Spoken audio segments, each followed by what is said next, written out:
이번 주에 설교 말씀을 준비하면서 아침에 라디오에서 이런 이야기가 나오더라고요. 우리가 감사할 때마다 주님은 우리 안에 그분의 능력이 나타나게 하신다. 감사는 하나님의 선하심에 대한 우리의 기억력을 강화시킨다. 어떻게 그분의 말씀에 순종할 수 있는가? 그것은 내가 지금 실질적으로 그분에게 감사하고 있기 때문이다. 정말 감사하고 있는가?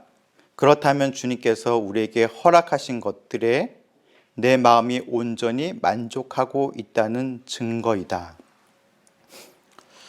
오늘 설교의 제목이 여호와로 말미암아 즐거워하겠습니다 라는 이 단어를 한 단어로 줄이면 감사이지 않을까 생각이 되어집니다. 정말 감사하십니까? 저는 최근 3년 동안 기독교 대안학교에서 사역을 할 수 있는 기회가 있었습니다. 교회 학교는 이제 주일날 1시간에서 한 3시간 정도 함께 하지만 이제 대안학교들은 월요일, 화요일부터 금요일까지 아침부터 저녁까지 함께 생활을 합니다. 제가 있던 학교는 이제 저를 포함해서 전임 교사가 6명이었고 학생은 25명이었습니다. 그곳에서 저는 교목이라는 직책과 교장이라는 직책으로 아이들에게 어떻게 하면 신앙교육을 할 수 있을까? 그런 생각을 가지고 말씀을 암송하고 또 교리를 배우고 또 독서를 즐겁게 하고 또 때로는 학교의 규칙들을 서로 토론해서 만들고 또 상담하고 이러한 일들을 하면서 시간들을 보내게 되었습니다. 그 학생들에게 매일매일 그렇게 살아가는 삶에서 감사하니? 라는 질문을 던졌을 때 정말 감사했을까요? 매일마다 하루에 감사 3가지를 써야 되는 숙제도 있는데 그곳에 뭔가를 쓰고 있습니다. 정말 감사했을까라는 질문을 가지게 되었습니다. 제가 신 목사님과 함께 송파제일교회에서 같이 교육부서를 사역하면서 저희 아들에 대한 이야기를 좀 몇 번 나누었던 적이 있었습니다. 그때 저희 아들이 사춘기였고 우리 목사님은 청소년부를 담당하셨기 때문에 이런저런 얘기를 했는데요. 저희 아들이 듣기 싫어했던 말이 있어요. 저한테. 기도해라. 말씀 읽어라. 예배를 참석해야 돼. 라는 말을 얘기할 때 그게 싫다는 거예요. 그 말 하지 말라는 거예요. 다른 말로 해달라는 거예요. 거기에는 자기에게 뭔가의 변화도 없고 뭔가에 대한 기대감도 없다는 것입니다. 그러고 나서 혼자서 조용히 생각을 해봤습니다. 뭘까? 감사하려면 어떻게 해야 되지? 뭐를 가르쳐 줘야 되지? 거기에는 기도해야 되는데 말씀 읽어야 되는데 예배를 바로 드리면 이런 삶이 사는데 왜 그렇지 못할까라는 고민들을 하고 있습니다. 그럼에도 불구하고 감사의 삶은 쉽지 않을 때가 너무나 많습니다. 어린 아이들도 감사하지 못할 때가 있고요. 교사들도 억울한 일 당하면 그 감사의 표현이 쉽게 나오지 않습니다. 목사들도 낭망할 때가 있죠. 그러면 하나님의 선지자들은 어떨까요? 오늘 본문의 말씀은 하나님의 선지자인 하박국이 노래하는 것입니다. 기도하는 것입니다. 정말 선지자는 하나님께 감사를 표현했을까요? 그의 이름처럼 껴안다, 포옹하다, 씨름하다라는 이름을 갖고 있는 하박국은 정말 하나님으로 말미암아 즐거워할 수 있었을까요? 오늘 읽었던 본문의 말씀은 그런 고백이 있었지만 이 본문이 있기 전에 그에게는 많은 씨름이 있었고 많은 고통들이 있음을 보게 되어집니다. 현실의 상황을 보았을 때 하박국은 이제 곧 무화과 나무가 없어지겠구나. 포도 열매가 없겠구나. 우리 양떼들이 모든 것들이 사라지겠구나. 그런 상황들을 그가 직면하고 있을 때 왜 이런 고백을 했을까요? 그 고백은 읽었던 말씀 16절처럼 내가 들었으므로 내 창자가 흔들렸고 그 목소리로 말미암아 내 입술이 떨렸고 뭐를 들었을까요? 하박국이 들은 것은 하나님의 백성이 이제 하나님을 알지 못하는 갈대아 원수들에게 멸망당한다는 소식을 들은 것입니다. 이 소식을 들었을 때 하박국은 몸이 떨렸습니다. 그 소리를 들으니까 입술도 파르르 떨렸습니다. 내 뼈에 힘이 빠지고 다리에 후들거린다고 표현하고 있습니다. 정말 그렇습니다. 어떻게 하나님을 알지 못하는 저 갈대아 사람들이 우리를 멸망시킬 수 있을까라는 그 안타까운 마음을 가지고 하박국 선지자는 외치고 있는 것입니다. 선지자들은 어떻게 하나님을 표현합니까? 많은 서적을 보면은 하나님께서 그 선지자를 찾아가게 되었고 선지자는 거기에 대해서 합당하게 주여 종용이 있습니다. 말씀하십시오. 라는 것으로 시작이 되어지는데 하박국서는 그렇게 시작하지 않습니다. 하나님, 언제까지 이러십니까? 왜 이러시죠? 항의하듯이 시작하고 있는 것이 하박국서의 말씀입니다. 1장 2절의 말씀입니다. 여호와여, 내가 부르짖어도 주께서 듣지 아니하시니 어느 때이니까 내가 강포로 말미암아 외쳐도 주께서 구원하지 아니하시나이다. 하나님께 부르짖어도 하나님은 듣지 않으시고 외쳐도 구원하지 않으신다고 하박국은 이야기하고 있습니다. 그렇게 도와달라고 부르짖는데 왜 안 들어주시죠, 하나님? 저 폭력이 일어나고 있는데 왜 구해주지 않으시는 겁니까? 어찌하여 저로 선지자로 저 불의를 보게 하십니까? 어찌하여 악이 그대로 내버려 두는 것들을 방관하십니까? 말씀이 율법이 십계명이 아무런 의미가 없지 않습니까? 공의가 시행되지 않고 있습니다. 악인이 의인을 둘러싸고 있고 지금 유다 땅의 재판들이 엉망이 되어지고 있는데 왜 하나님은 아무런 말씀하지 않습니까? 라고 항의하고 있습니다.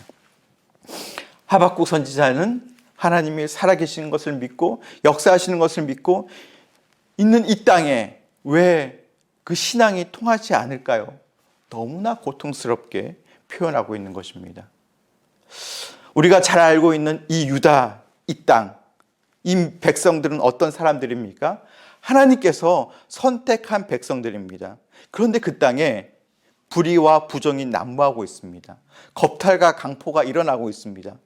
그런데 하나님은 이러한 상황에 아무런 반응을 보이지 않으시고 계시다라고 이야기합니다. 오히려 저 악인들이 애워싸워서 하나님의 말씀인 율법이 아무런 효력을 나타내지 못하고 있는데 그러면 우리는 어떻게 살아가야 되죠? 하나님 제발 말씀 좀 해주십시오 라고 외치고 있다는 것입니다. 하나님의 말씀을 믿고 신앙으로 살아가는 우리 신자들에게 신앙이 통하지 않는다면 그만큼 고통스러움이 있겠습니까? 거기에 하나님의 세미한 위로조차 느끼지 못하면 도대체 우리는 어떠한 반응을 보내야 될까요? 이럴 때 오늘날 이러한 많은 일들이 벌어지고 있지 않습니까? 하나님의 말씀을 믿고 신앙을 가지고 살아가는 우리가 신앙이 통하지 않는다는 이 고통을 느낄 때 우리는 어떻게 하겠습니까? 사람들은 어떻게 반응할까요? 첫 번째, 하나님이 없잖아 라고 이야기하면서 형통한 악인의 길을 당당히 걸어갑니다. 하나님이 없는데 뭐? 두 번째, 세상이 그러하니 어쩔 수 없지. 신자들은 신자의 신분을 유지하고 있지만 세상의 흐름과 시대의 명분을 내세우면서 그들과 동일하게 살아가고 있습니다. 주일날 교회는 오지만 평일날 모든 삶 속에서 세상에서 이런 모습대로 살아가고 있다는 것이죠. 세 번째는 세상이 이 지경인데 무슨 하나님이 있다는 거야. 실컷 자기 하고 싶은 말 후련하게 하고 가출해버린 욥의 아내처럼 세 번째 삶을 살아가는 사람도 있습니다. 네 번째는 어떨까요? 문제를 끌어안고 하나님께 나아가 씨름하는 사람입니다. 하나님 앞에 문제를 끌고 안고 나가는 우리 에셀나무 교회 성도님처럼 이 땅의 많은 문제를 하나님께 나가 씨름을 합니다. 하박국 선지자도 백성들이 처해진 이 문제를 가지고 하나님께 나가서 씨름을 하고 있습니다. 그 씨름의 결과의 고백의 찬양이 17절 말씀입니다.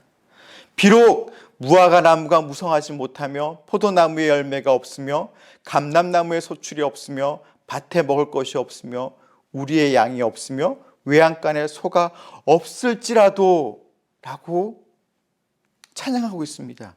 비록 아무리 그러하더라도 갈대아 백성 사람들이 이 땅을 쳐들어와서 이러한 상황을 만들어 놓는다 할지라도 하나님 어떻게 찬양할까요? 어떻게 기도해야 될까요? 씨름하고 있는 모습이 하박국의 모습이라는 것이죠. 이 땅의 상황들 이런데 그럼 도대체 하나님은 어떻게 하시는 것입니까? 이것이 우리의 궁금증입니다. 신약에서도 이러한 상황들은 계속해서 벌어지고 있는 것을 우리가 말씀을 통해서 보게 되어지는데요. 사도행전 4장을 보면 신약의 성도들도 이러한 난감한 경험을 하게 되어집니다. 4장에 보면 사도 베드로와 요한이 예수님의 부활하심을 전합니다. 유대인들에게 전했더니만 유대 사람들이 이들을 붙잡아 갑니다. 그리고 법정에 세우죠. 가장 최고의 법정인 산헤드린 공회의 법정에 가서 그들에게 판결을 하죠. 다시는 예수를 전하지 말라라고 위협을 받고 베드로와 요한이 풀려납니다. 이 소식을 가지고 기도하는 자들에게 찾아가서 앞으로 우리에게 어떠한 위험이 있을지를 이야기를 합니다. 그런데 그 기도하던 무리들이 선택했던 방법은 어떤 것이었습니까? 첫 번째, 두 번째, 세 번째 아니겠죠? 네 번째, 함께 모여서 합심하여서 기도합니다. 그들이 열렬하게 마음을 합하여서 기도하면서 하나님께 간구했습니다. 그 기도가 사도행전 4장 29절입니다. 주님, 이제 그들이 우리를 위협하고 있는 것을 굽어 살피소서. 또 주님의 종들이 주님의 말씀을 담대하게 말할 수 있도록 용기를 주소서. 위협을 면하게 해달라고 기도하지 않았습니다.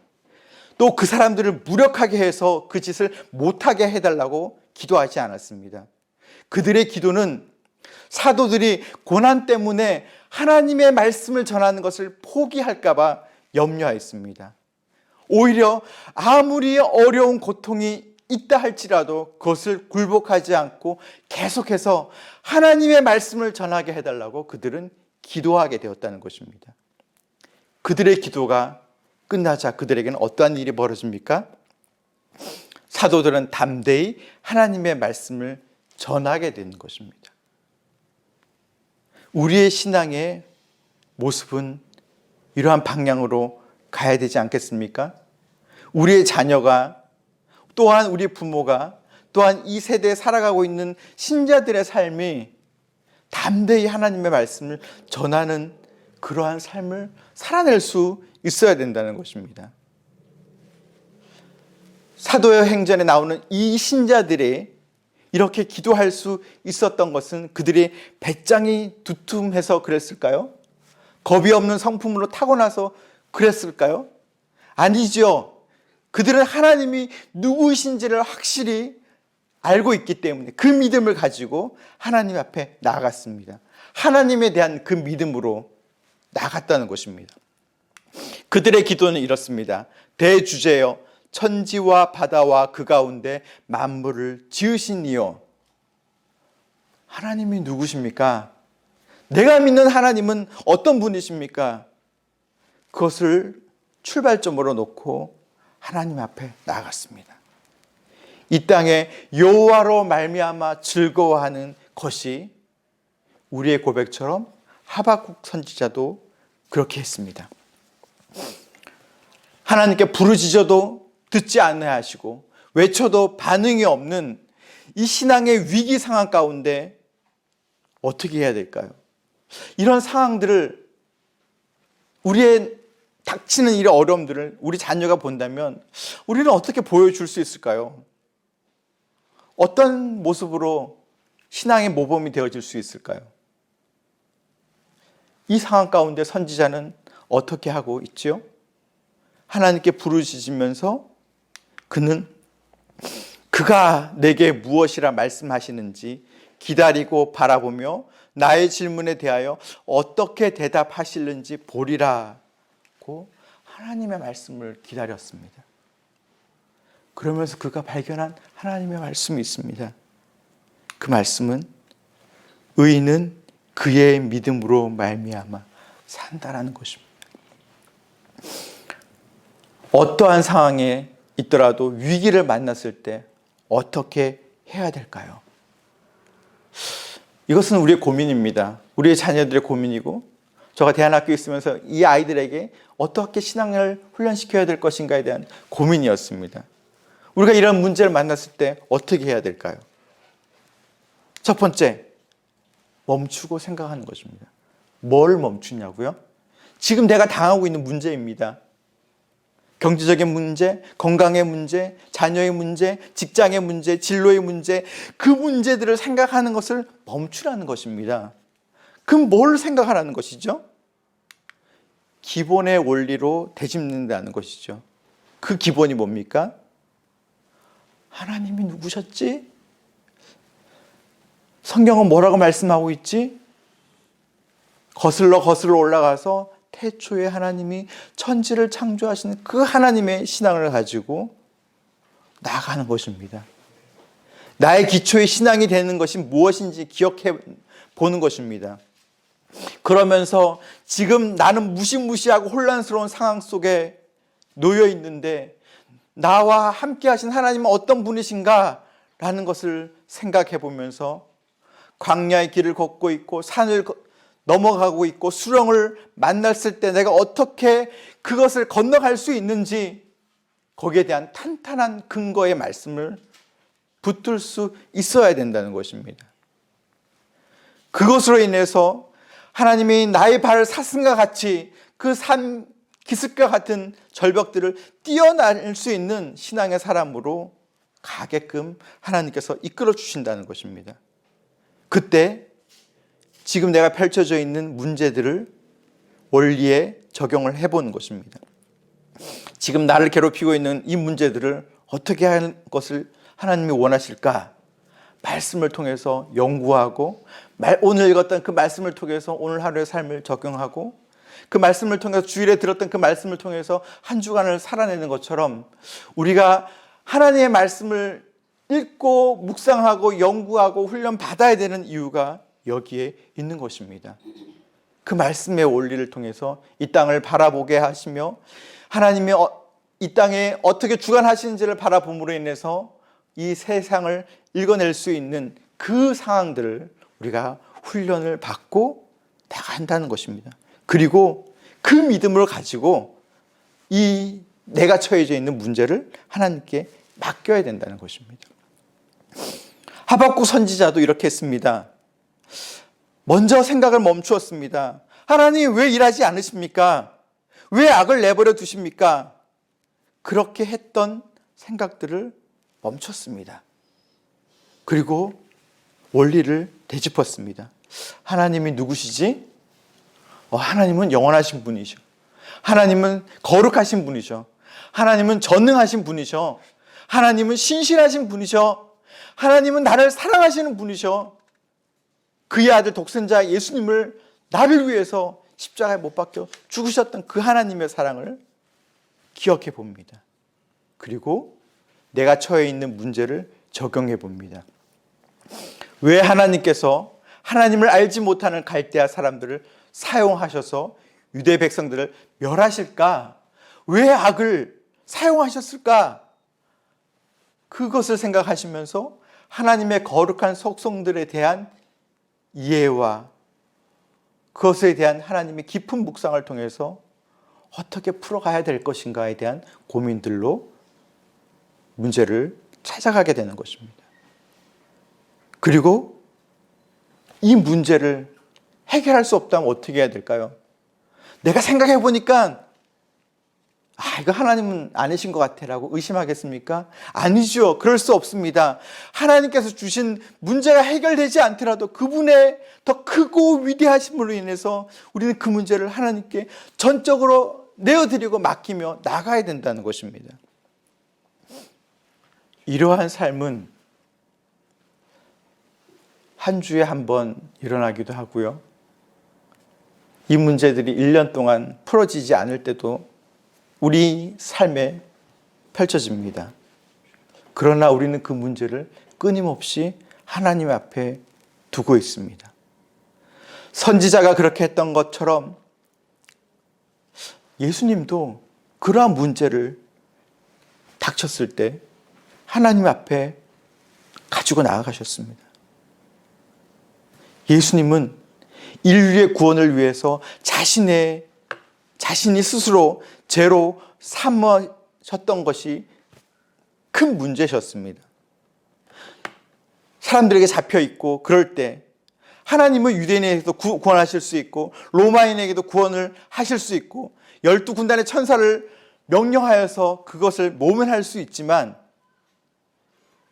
그분은 죄로 삼으신, 그래서 죄의 형벌을 받으셔야만 하는 그 상황, 그걸로 인해서 아버지와 단절되어야 하는 그 상황까지 갔을 때, 그 난간에 봉착했을 때 하나님의 아들이신 예수님은 이 세상에 인간을 경험할 수 없는 가장 큰 고통 가운데 그 고통을 겪으면서 하나님과의 단절을 경험하셔야 했을 때 그분이 하셨던 것은 그것을 하나님께 가지고 나갔다는 것입니다. 그분의 기도를 우리가 기억하고 있습니다. 내 아버지여, 만일 할만 하시거든 이 잔을 내게서 지나가게 하옵소서. 그러나 나의 원대로 마옵시고 아버지의 원대로 하옵소서. 이 말이 갖고 있는 실질적인 뜻은 무엇입니까? 저는 지금 고통스럽습니다. 그러나 만일 이것이 아버지의 뜻이라면 저는 아버지의 뜻을 따르겠습니다. 이해할 수 없지만 하나님께 가지고 나갑니다. 경외하는 마음으로 고백합니다. 예수님은 하나님 뜻이 언제나 옳다는 것과 그분은 거룩하신 분이신 것이기 때문에 잘못된 명령을 하지 않으신다는 확신을 가지고 순종해 가셨습니다. 선지자도 하나님 앞에 문제를 가지고 나갔습니다. 위기 가운데 하나님께 찬양했습니다. 그 고백의 찬양이 우리가 읽었던 말씀이죠. 3장 18절 말씀에 나는 여호와로 말미암아 즐거워하며 나의 구원의 하나님으로 말미암아 기뻐한다라고 찬양하고 있습니다. 선지자가 어떻게 이렇게 고백할 수 있었을까요? 여호와로 말미암아, 쉽게 표현하면 여호와 안에서 이것이 가능하다는 것입니다. 하박국은 1장과 2장에서 갈대아 사람들이 쳐들어오는 그것을 보면서 율법을 지키고 있는 이 백성들의 효력도 없는 이 상황들을 하나님 해결해 주셔야 되는데 왜 갈대아 사람들로 인해서 해결하려고 하십니까? 그들이 달려오는 그 모습을 보면서 하박국은 너무나 놀랐습니다. 하나님께 항변하고 있습니다. 그들의 모습을 보니까 마음의 간담이 녹고 있습니다. 그들이 위풍당당하게 쳐들어오고 있는 그 모습을 보면서 기가 죽게 되어지고 그들의 난폭한 상황들을 보면서 넋이 나가서 이건 무슨 일이야 라고 하는 그 하박국의 모습. 그런데 그가 하나님 안에서 다시 보게 되었습니다. 여호와여, 내가 주께 대한 소문을 듣고 놀랐나이다. 여호와여, 주는 주의 일을 이 수년 내에 부응하게 하옵소서. 이 수년 내에 나타내시옵소서. 진노 중이라도 긍휼을 잊지 말아 주십시오 라고 하나님이 다가오는 이 상황들을 보면서 다시 갈대아 사람들을 볼 수 있는 시각을 가지게 되었습니다. 지금까지 갈대아 사람들을 보면 위풍당당하고 막 잔인한 그 모습을 보면서 막 숨고 싶고 도망가고 싶은 마음이 들었지만, 이제는 하나님이 달려오는 그 모습을 보면서, 사자가 날개를 달고 날아오는 그 모습을 보면서, 하나님이 오시면서 휘둘렸던 창의 광채 하나가 해와 달을 멈추게 하는 그 모습을 보면서 위대하신 하나님을 바라보게 되었습니다.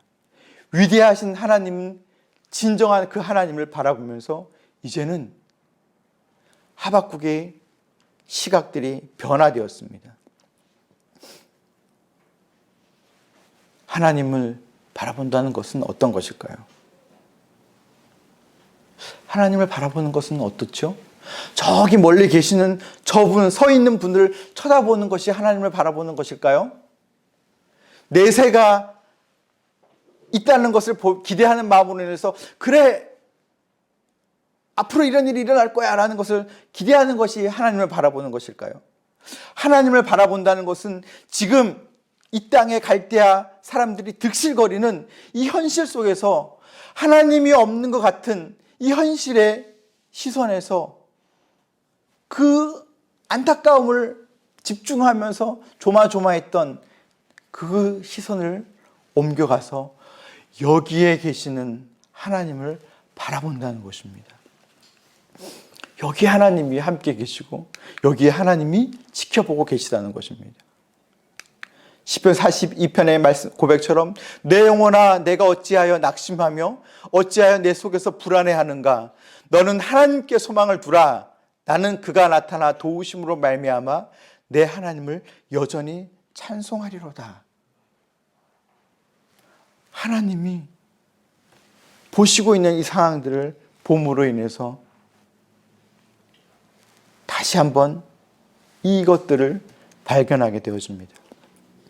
갈대아 사람들이 쫓아오는 것들을 보는 것이 아니라 하나님이 역사를 주관하고 있는 것을 봄으로 인해서 그의 노래가 달라지고 있습니다. 내가 들었으므로 내 창자가 흔들렸고 내 목소리를 말미암아 내 입술이 떨렸고, 무리가 우리를 치러 올라는 한란 날에 내가 기다리며 썩어가는 내 뼈가 들어왔으며 내 몸은 내 초에서 떨리는도다. 갈대아 사람을 보면서 이러한 생각이 들었지만, 이제는 그들이 와서 무화과 나무를 다 없애고 포도나무를 없애고 소출도 다 가져가고 양들도 다 빼앗아 가고 외양간의 소가 다 가져간다 할지라도 나는 여호와로 말미암아 즐거워할 것입니다. 나의 구원의 하나님으로 말미암아 기뻐할 것입니다 라고 노래하고 있다는 것입니다. 선지자가 어떻게 이러한 결단을 할 수 있었을까요? 처음에 하나님 그럴 수 있습니까? 라고 외쳤던 그가 발견했던 말씀, 의인은 믿음으로 말미암아 산다는 그 확신한 근거를 가지고 그가 다시 한번 보았을 때 어떠한 결정을 하게 되어집니까? 주 여호와로 말미암아 즐거워하며 나의 구원의 하나님으로 말미암아 기뻐한다라고 고백할 수 있었습니다. 주님은 나의 힘이시기 때문에 이제부터 나의 발을 사슴과 같게 하사 나를 높은 곳에 뛰어다니게 하신다는 그것을 기대하면서 이 험난한 기습 가운데 나는 뛰어다닐 것입니다. 하나님을 찬양하면서 고백했던 찬양이 하박국의 고백이기도 합니다. 여호와는 나의 힘이십니다. 어떻게 이렇게 하박국에게 이런 일들이 일어난 것일까요? 무슨 일이 일어났던 거죠? 그가 외쳤기 때문에 그가 펼쳐있던 환경이 변했습니까? 변한 거 하나도 없습니다. 현실이 변했습니까? 아무 일도 일어나지 않았습니다.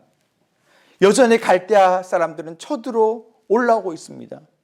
유대의 정치들은 여전히 부패하여서 이것을 개혁할 수 있는 의지도 없고 군사를 정비해서 막아낼 수 있는 힘도 없이 그러한 삶이 그대로 펼쳐지고 있습니다.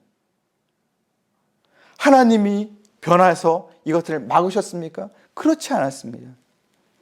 변한 것은 딱 한 가지, 뭡니까? 하박국이 변화되었습니다. 하박국이 하나님을 새롭게 만나게 되었습니다. 하나님을 만나고 나니 이 상황들을 찬양하며 나갈 수 있었다는 것입니다. 신자의 모든 능력과 용기는 여기에서 시작이 되어집니다. 의인은 믿음으로 말미암아 산다는 하나님을 새롭게 만나는 그 만남을 통해서 이 땅에서 살아낼 수 있다는 것입니다. 의인은 믿음의 길을 갑니다. 가시죠? 그 길 가고 계시죠? 참 힘듭니다. 갈대아가 우리를 괴롭히고 상황이 우리를 즐겁게 하지 않습니다. 내가 이렇게 하려고 했던 그 상황들을 다 파괴하고 정말 신자가 이렇게 살아가도 됩니까? 라고 하나님께 외치고 싶은 이 마음들을 우리는 오늘도 살아가고 있습니다. 그런데요, 의인은 그래도 믿음의 길을 갑니다. 믿음의 길을 가고 있는 우리 성도 여러분, 우리는 이렇게 고백합니다. 나는 여호와로 말미암아 즐거워하며 나의 구원의 하나님을 말미암아 기뻐하리로다. 우리 이 문장을 함께 읽고 설교를 마치려고 합니다. 함께 읽으시겠습니다. 시작. 여호와로 말미암아 즐거워하겠습니다. 기도하시겠습니다. 하나님,